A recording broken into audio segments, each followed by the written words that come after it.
Greetings everybody, Fu here with the next video on how to build your animated Republic Commando from the Clone Wars series. So, and we saw the digital startup, and I've got this cav about ready to go. You can see I've got the contact paper on there.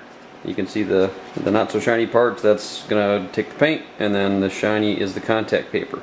So it's lots of layers, lots of cuts.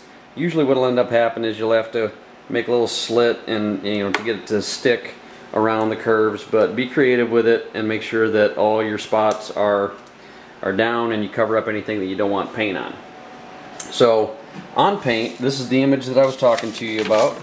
This is pulled off the Blu-ray discs where it's got the actual files that they used to design it, and here's the beauty. That was the swatch that I pulled from the actual camo pattern that I blew up and made into my stencils, and here's the actual colors used. Grays, whites, black, not a problem.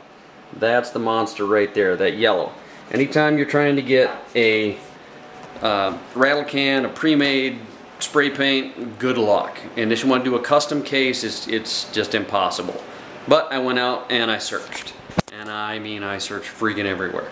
I went to Michael's, I went to Hobby Lobby, I went to every craft store I could find, I went to model shops, I went to Home Depot, I went to Sherwin-Williams, I went to some actual paint places, and again, they're going to charge me to do a custom job.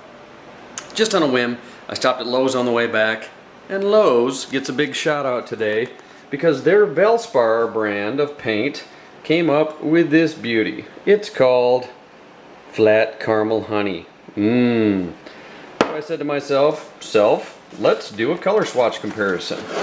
So I brought in the actual digits, and I did an RGB on Photoshop to get the actual numbers. Boom, look at that.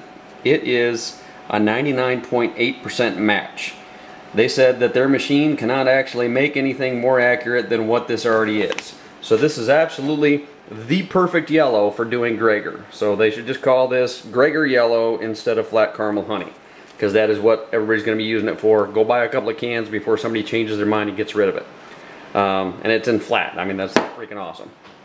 I grabbed a lighter gray Valspar primer, so I've got my two tones of gray. Krylon and Valspar I've used together before without a problem, so those should play nice. So flat white primer on everything. I'm going to be switching over. I'm going to use the gray primer on the under pattern, so that's what I'm going to do first on here, and then I'll reapply another pattern. I'll use the darker gray, and then when I get to it, that will be the Gregor Yellow. So you're welcome. I spent like 2 hours today trying to find the right paint, but it was well worth it. We found a good match, and it's a pre-made product, so $5 you're gonna have the paint you need. We will continue on, and I will show you the two-phase of camo painting hopefully tomorrow.